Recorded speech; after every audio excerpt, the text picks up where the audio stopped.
Hello, dear students of the first secondary grade, and welcome to a new episode of our program. On this lesson, on this episode, we're going to have another biology lesson with Ms. Iman Abdulatif. Hello, Ms. Iman, and welcome to the program.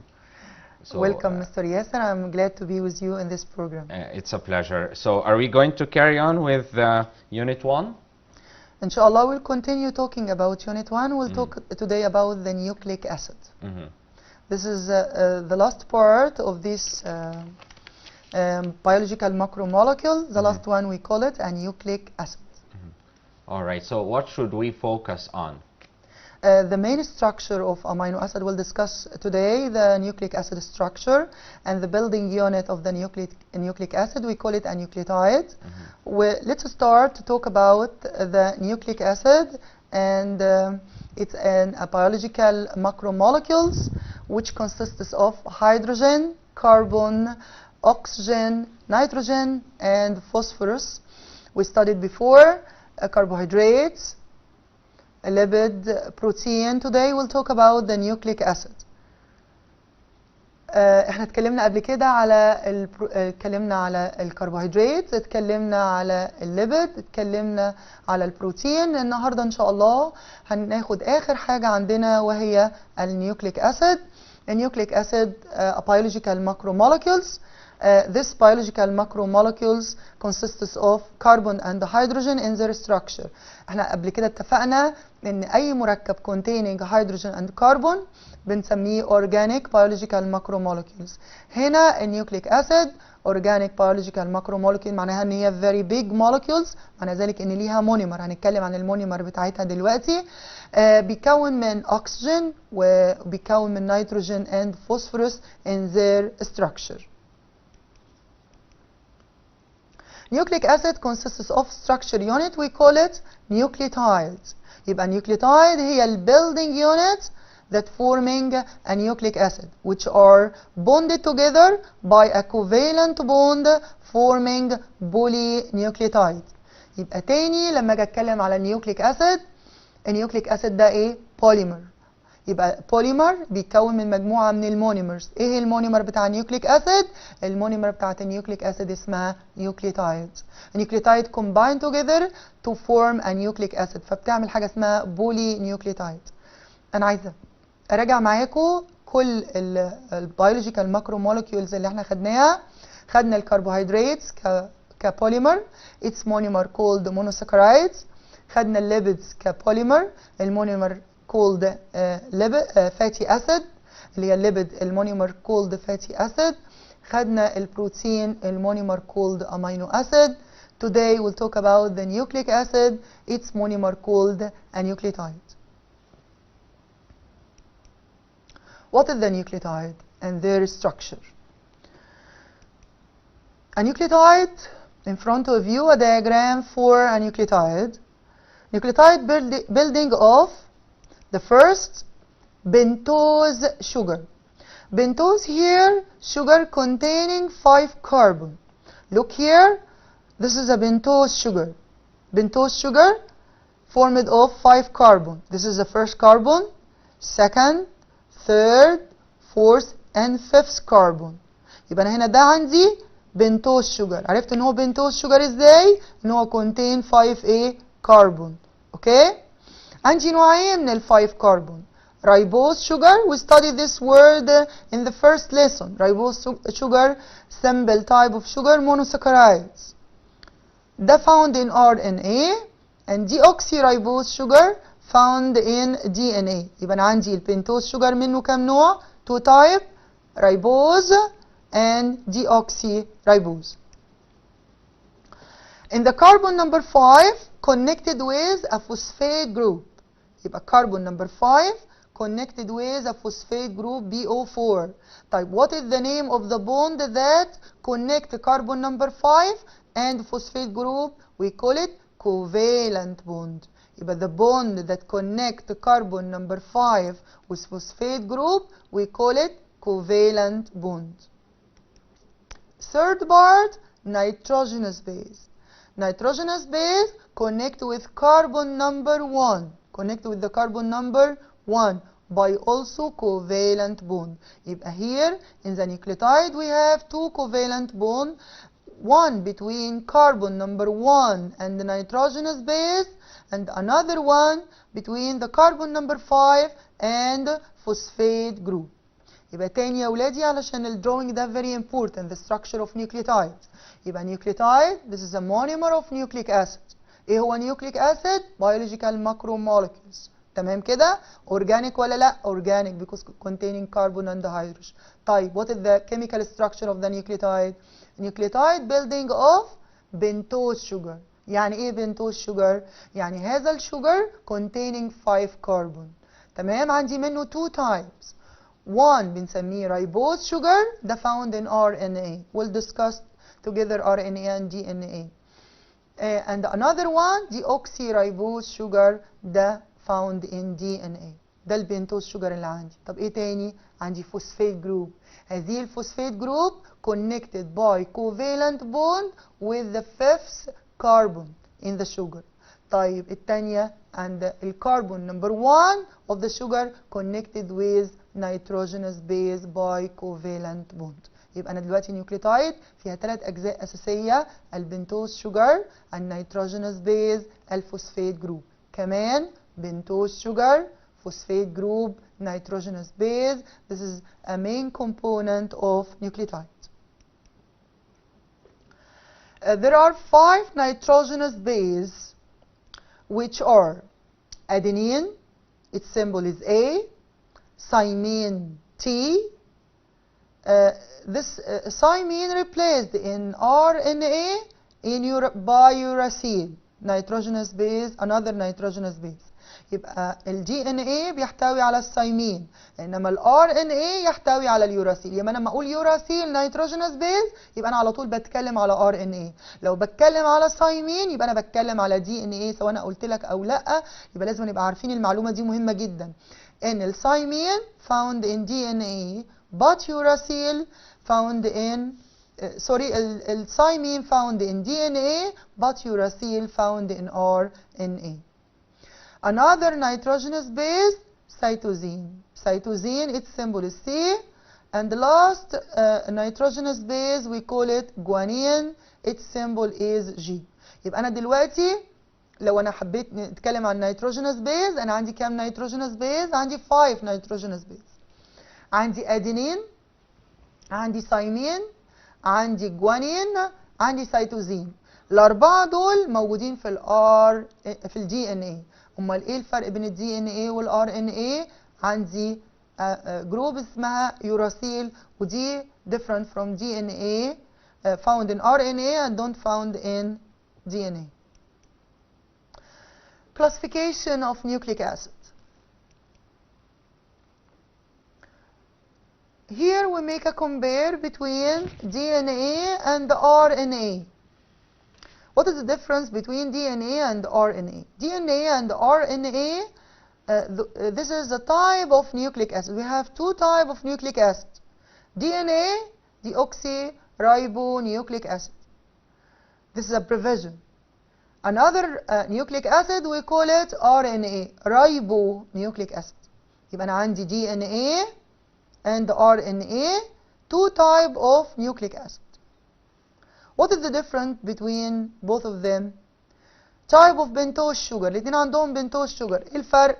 قال ال DNA is pentose sugar called deoxyribose. Deoxyribose معناها ان ال amount of oxygen هنا decrease than ribose. يبقى مين عنده اكتر oxygen؟ الريبوز عن ال deoxyribose. يبقى الشوجر اللي found in RNA ribose sugar.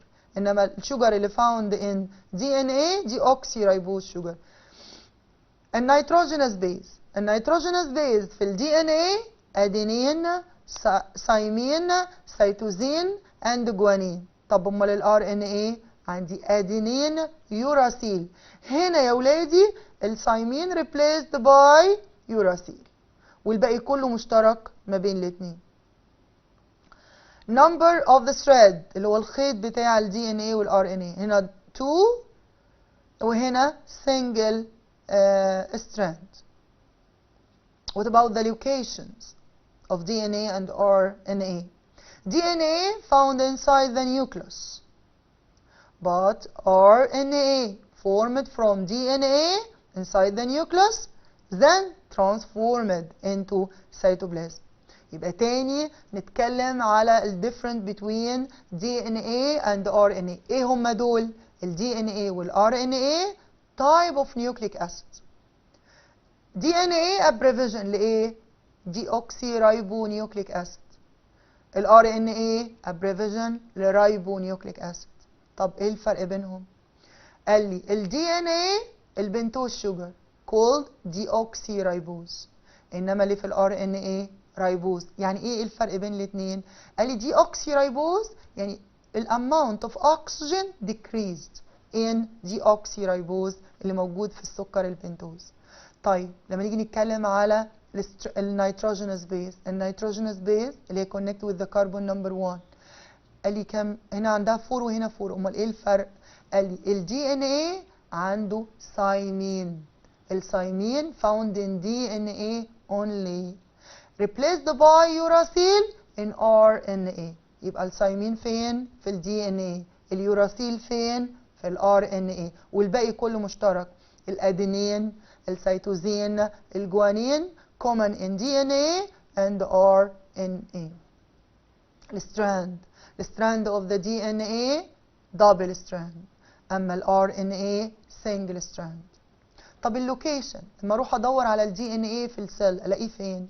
ال DNA ده يا ولادي found inside the nucleus، انما ال RNA transcripted formed from DNA. يعني ال DNA هو اللي بينسخ او بيكون ال RNA، يبقى هو formed inside the nucleus then transfer into cytoplasm. يعني هو بيتكون جوه النيوكليوس من ال DNA اللي بيكونه، بعد كده بيخرج فين؟ في السيتوبلازم.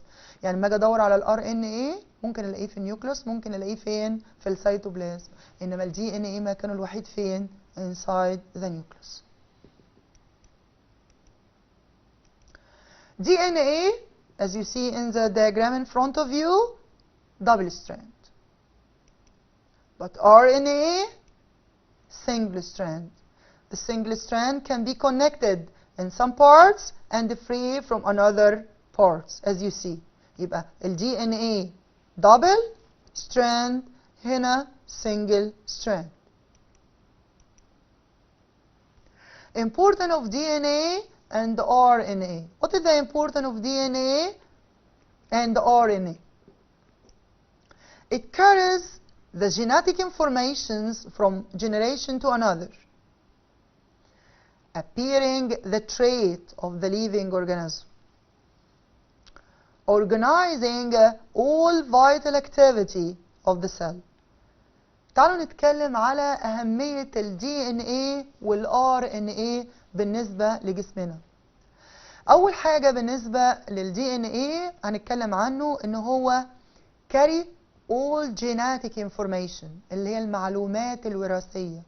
كل ما يتعلق بالصفات الوراثية بتاعتي موجود على ال DNA بتاعي. دي عندي حاجة اسمها الجيناتيك ماب، شايل الخريطة بتاعتي، ايه كل الصفات بتاعتي، عشان كده responsible for genetic traits اللي هي الصفات الوراثية. يبقى ال DNA ده شيء مهم جدا بالنسبة لي. كمان ال DNA organizing all vital activities. ال vital activity اللي هي العمليات الحيوية الأساسية اللي ما نقدرش نعيش من غيرها، زي regulating digest process, respiration process. ده بيعمل regulating للفيتال activities اللي بتحصل جوه جسمي. فبالتالي لو حصل أي خلل في ال DNA دوت أكيد الإنسان ممكن يحصل عنده خلل في أنشطة كتيرة في جسمه. What about RNA? RNA it's used in building a protein which the cell needs. Also, their proteins are responsible for appearing genetic traits and organizing vital activities. يبقى ال RNA هو عبارة عن، قال لي ده بيساعد على building بروتين. طب ايه بقى البروتين ده؟ يبقى ال RNA ده هو اللي بيساعد على تكوين البروتين داخل جسمي. هو انا بيكون جوه جسمي بروتين؟ ايوه يا ولادي. ما انت لسه قايله لنا في البروتين ان البروتين ده اللي احنا بناكله بيتكسر الى امينو اسيد. ايوه، وفي جسمي بياخد هذا الامينو اسيد ويبدا يبني منه بروتين داخلي. هذا البروتين ده بيعمل ايه بقى؟ التريتس بتاعتي دي، الصفات بتاعتي، هي عباره عن بروتين. ال RNA هو اللي بيساعد على building هذا البروتين. كمان بيساعد على organizing the vital activities، بينظم الأنشطة الحيوية اللي ما نقدرش نعيش من غيرها. يبقى هنا ال DNA وال RNA في غاية الأهمية. مين اللي carry all genetic information؟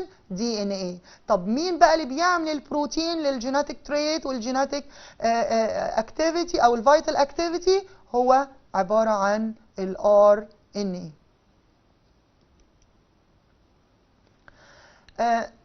Now I have some question to you. Choose the correct answer.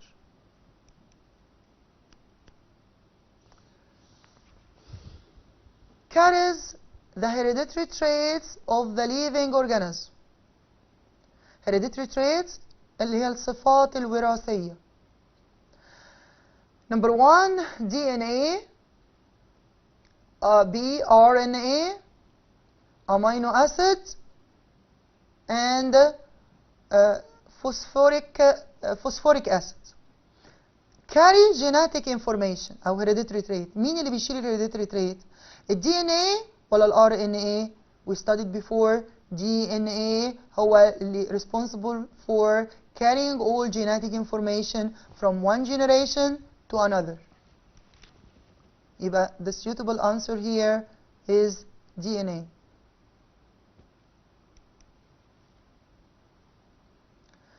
The sugar that enters in the structure of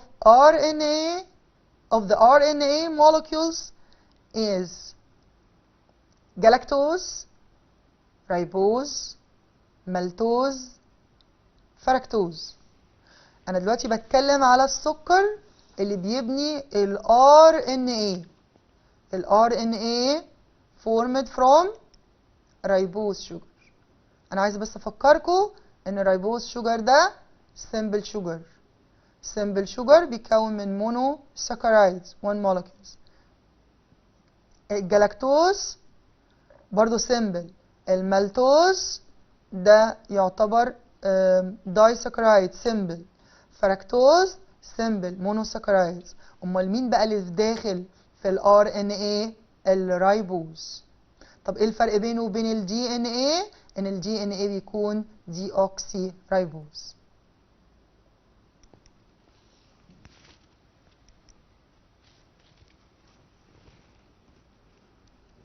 Nucleic acids are composed of glucose, fatty acids, amino acid, nucleotide.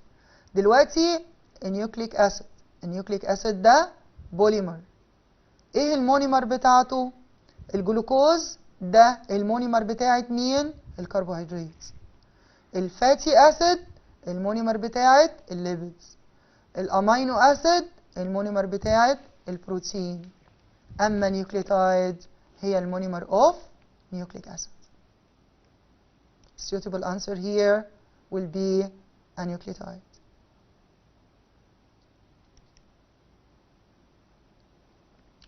Question number 4. The bond linked the nucleotides together. Ionic bond, covalent bond, hydrogen bond, peptide bond. Nucleotide, this is the building unit of nucleic acid.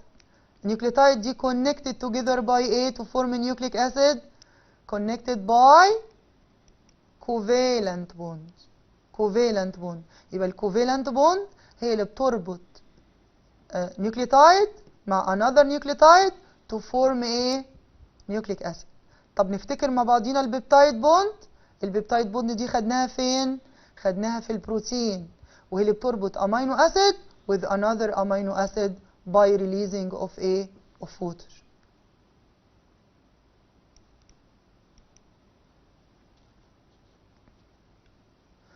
All these nitrogenous bases are found in DNA except كل دول موجودين في ال DNA ما عدا السيتوزين، سيتوسين، ثايمين، جوانين، يوراسيل.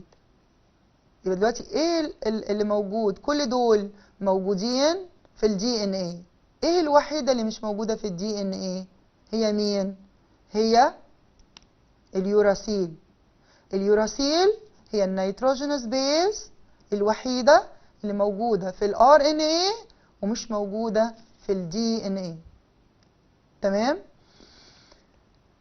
أنا في نقطة عايزة بس أتكلمكم عنها، هي إزاي بيحصل كونكشن ما بين النيتروجينوس بيز دي وبعضها. لما بيبقى عندي one strand و another strand، عشان يحصل النيتروجينوس بيز دي connected together، لو أنا عندي ال DNA بتاعي وعندي أدينين نيتروجينوس بيز، بتختار مين من ال another strand؟ الأدينين بياخد الثايمين. الأدينين هنا بياخد الثايمين and ثايمين connected together بإيه بقى؟ ببوند اسمها هيدروجين بوند. البوند دي بنسميها double hydrogen bond formed between adenine nitrogenous base from one strand and thymine of another strand. طيب في حالة السيتوزين بيتصل بمين؟ بيتصل بالجوانين. ده أنا بتكلم على DNA. يبقى الأدينين connected with thymine with double hydrogen bond، والسيتوزين connected with جوانين بتريبل هيدروجين بوند. يبقى انا اول مره اتكلم على الهيدروجين بوند يا ولاد. الهيدروجين بوند دي بتتكون ما بين two nitrogenous base connected together. يبقى دلوقتي لو عندي ستراند من ال DNA، عشان ال two strand دول connected together بكونكتد من انهي جزء؟ من النيتروجينوس بيز. النيتروجينوس بيز هنا بتكون في حاله الادينين والثايمين بتكون دبل هيدروجين بوند، في حاله السيتوزين والجوانين بتكون تريبل بوند. طب لو كان RNA، ال RNA زي ما احنا شفنا في الدروينج اللي فات، عايزه بس اراجعه معاكم. شايفين هنا معايا في ال RNA one strand. طيب ال one strand دوت بيحصل ان هو connect in parts and free from another part. الجزء اللي فيه connection ده هنا بيحصل ان النيتروجينوس بيز can be connected by hydrogen bond، لكن هنا مفيش connection لان هي free from this side. يبقى ممكن في ال RNA يحصل تكوين الهيدروجين بوند. ايوه بيحصل تكوين الهيدروجين بوند هنا في البارت اللي فيها connection. تمام؟ بس هنا ايه بقى الاختلاف؟ هنا لو عندي ادينين يبقى ايه اللي هيبقى قدامه؟ مش ثايمين بقى، هيكون هنا في يوراسيل دبل هيدروجين بوند. لو كان في سيتوزين هيكون جوانين بتريبل هيدروجين بوند. يبقى دلوقتي ما حدش يجي يقول لي انا الدي ان ايه طب هيحصل كونكشن عشان تو ستراند، لكن هنا سنجل ستراند. لا، هذا السنجل ستراند كان connected in some area of this strand by hydrogen A by hydrogen bond. الاختلاف ان هنا في حالة الادينين هنا هيكون قدامها يوراسيل بتكون دبل هيدروجين بوند، اما في حالة الجوانين بيكون معاها السيتوزين بتريبل هيدروجين ايه بوند. النقطة دي كان لازم نلفت النظر ليها.